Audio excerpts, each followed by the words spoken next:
I was organized. By the way, you were all over the place. Let me tell you guys where I'm going. Okay. Basically, I'm gonna be summarizing around voter style. So it's not gonna be that complicated. I'm taking on case and framework, so like T, and then the contention 1 and 3, and then basically give you voters. So you might want an extra page to write down voters as I say them. Well, I just realized I need one more fold. Here. Oh, no, I have plenty of paper. I didn't fold properly. Yeah. So just warn you, I have voters kind of sporadic, and then I'm just going over 3 pages. Pick a place to be and stick there for the next 10 minutes. Got it? Thank you. 10 minutes, we're done. Is it ready? Oh, time. Here we go. Okay, 5 minutes? Yeah. Then it will only go off once. Okay, so basically because we have thousands and thousands of cyber attacks now, because the Middle East is going on now, because Kashmir has been going on now, because every single issue they brought up has been going on now, they've killed their own case and basically said because it already all happens and there's thousands of cyber attacks every day, Cyber Attack 1001 is going to cause World War III. Not very logical, as we'll see in the rest of the speech. Okay, so first off, I would like to just here to Peter's RVI. Honestly, I really am going to have a little bit of trouble with some responses because I really needed to clarify what they were saying on some issues, including topicality, but I'm just going to respond to it as is. And as we said, 1, it's a voting issue, and 2, don't really let them link out of stuff because honestly, we have some trouble figuring out what they were saying, and she was a little disorganized on top of that, so that was a problem. Prima facie. So first of all, they have to be prima facie. Lydia, my first response under their topicality responses is essentially she kind of skewed what they were saying about T and kind of reinterpreted it. I really don't get what she said, but I know that they said in the first speech 2 countries. They were talking about war between 2 major superpowers. They're held to that as being a prima facie team. I asked you to hold them to that in terms, and then I will hold you to holding them to that being untoppable. So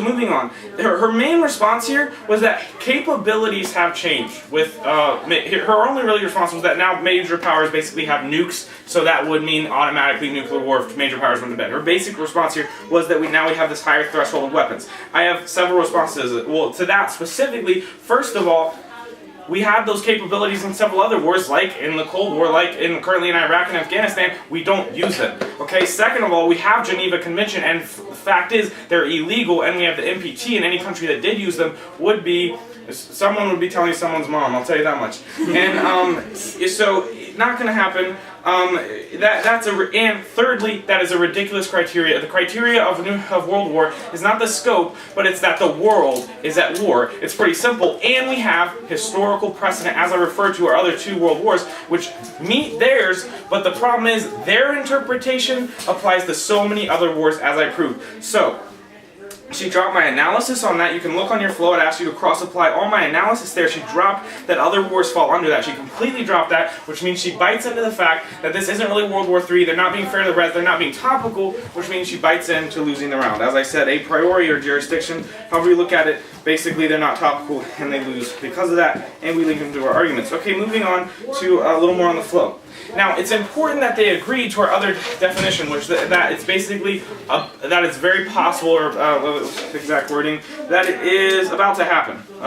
Has to be possible. That it has to be possible. So if you look at the round under that, that's kind of become the criterion. So my first voting issue is look at Peter's arguments. I'm not going to rehash them because no one likes to hear repetition, and Peter said it so well.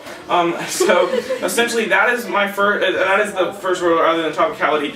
Cross-apply Peter's arguments under that scope. All of them were at the fact that it's not likely. All of them, for example, like Mad Theory, all of them, his technology points, they're very good, and they're at that specific. Now I'm going to get into the specific on case under that same thing that's about to happen, and they disproved their own case here. So let's move on really quickly. Cybersecurity, simple response. Back to my opener, 1001 attack doesn't change anything. They prove that it happens now all the time. Peter talked about how we're developing defenses against that. We're fine. It doesn't cause a world war. It might cause a war. Moving on to Iran, North Korea, and that whole rest of those bad guys.